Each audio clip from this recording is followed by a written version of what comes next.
jimma dhabuudha wani dhabu kumaatam wanni nuti wallaggaan dhabnu kumaatam shawaa dhabuun akkasuma booranaa fi gujii walloon lakkaa'i har'a mataan osoo mataan keenya nu dalagee dhoqqee bara kulli itti gangalannu kana keessa bakka jiru kana waan har'a salphiin har'a keessa jiru osoo barre har'a nama hidhoo kan nama amantaa nama amaaraati konkolaataa keessa soteenyu wajjin haasofne gara airportii deemu jira waan tokko annatti illeen aariin gaafiinsi gaafadhu naan jedhe ijoolleen Oromoo maaliif akkanatti miidiyaa gubbaa baalagannaan jedhe a'uudhu billah maal ta'anii jedhe har'a sooshaal miidiyaa gubbatti nuti uummata keenya keessa illee osoo namni fokkataan jiru namni baalageen jiru garuu riikardii cabsu jiraa naan jedhe inki jibdaa yoo an jedheen viidiyoo natti gadi guureen agarsiisa lakkii jedheen nama hunda keessa fi kulli beeytiin hammaam manni hundu shintibeetii qabaadheena manni shintibeetiin qabne jiru fi kulli beeytiin hammaam jetti arabu manni martuu shintibeetii qabaadhan manni hundu waan shintibeetii qabuuf nama hunda keessaa yoo wanni ajaahu numa jiraadheenan deebisa nama deebisee fi biraa bu'ee deeme mormuun danda'u waliin beeyne waliin argaa oolla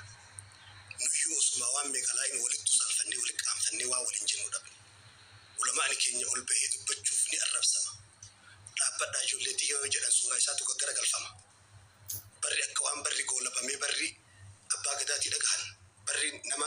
ulamaatii dhagahan hayyuu dhagahan akka waan goolabamee fakkaata barri sun hin burkuteessa malee ni caccabsa malee ummata bifa kanaan deemu rabbiin bakka hin kennuuf kanaaf yoo imimmaan kun haajiitu barbaaddan diinni guyyarraa dhangala'u kun haajiitu barbaaddan yoo hiyyummaa dhukkee nurraa kaaftee bara kullii nu nyaattu tana akka rabbi nurraa kaasu barbaaddan faca'iinsa bara kullii facaane kan akka nu tokko taanee nama taanu yoo ka barbaaddan ta'e wal hammadhaa wal jaaladhaa walitti dhiyaadhaa biyya ambaa kana yoo deemte nama Oromootii miti nama Itoophiyaa sitti urgaa gaafa biyya ambaa deeme namni har'a walitti baay'annaani malee bar waggaa 20 dura Suudii yoo deemte bar namni gaafa wal argu walitti bu'aa bar ka ganda waliin beekne ka gosa so waliin beekne har'a walitti baay'annaan wanni baay'ate reegati fixata malee dur nama Afrikaatu yoo arge namni imimmaan dusa qaba dur gaafa kophaa jiraatu namni har'a walitti baay'annaani malee garuu galanni rabbii wani nu galchinu wanni sooshaal miidiyaa gubbaa jiru kun lafan jiru gandaa wal jiruun kun lafan jiru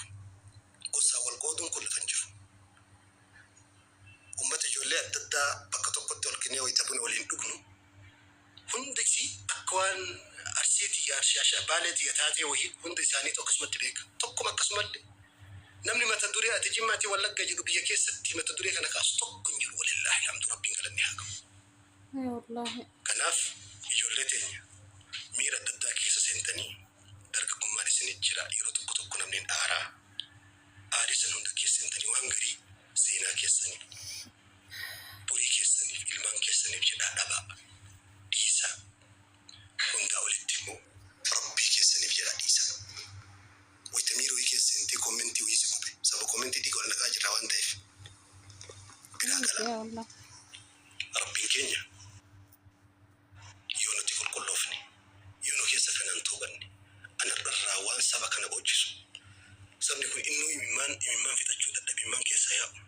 diinuu keessaa jigu hiyyummaan lafee isaa nyaattee abboota dabartee agarra ammanni kun hiyyummaa keessa jira waan guyyatti nama Oromoon kun harki guddaa nama jiruu qabu ummata baadiyyaa jiraatu bara obboleessoo jiruu isaatu karaatesse ummata duraanuu jismiin isaa madaa heerume kanatti biyyaan baateessanii isinii toltee qilleensa bareedaa keessa jettanii madaatti soogidatti irrafarrafina soogidatti gadi irraggafina madaan haa fayyuuf mee xiqqoo haa afurufatu gabrummaan kaleessa lafee isa cabsitee saba kana lafee sanuu sirnaan hidhatee sukkuumatee nama ta'e as hin baane osoo sabni kun adaaba meeqaan waa meeqaarra inni uraataa jira wal gurmeessitanii akka waan gaarii wayii dalagaa jirtanitti saba kana miidhina hin ga'a adaabni fitnaan duraanii tungaa cinqaan duraanii tu gabrummaan duraanii tungaa ummata kana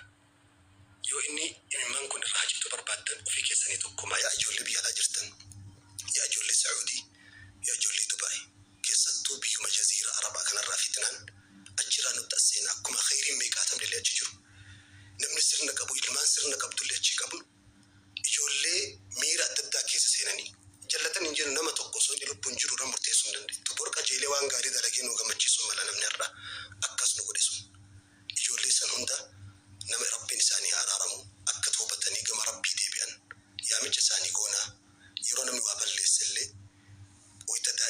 fuula kana si boccore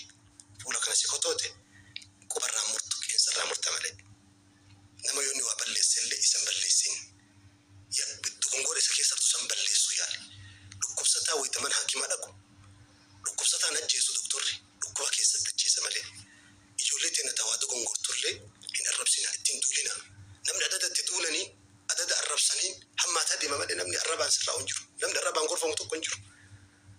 addunyaan akka harmeetii miti ka ganama waan feete jetteeni walloltee biraa galdeemtee galgala nagaan itti galtu miti ilmi namaa namni akkasitti walii gabroomu hin jiru suutuma walitti maatas gabbaa'a hin sirraa waashiyyiin hamza ajjeeseyyuu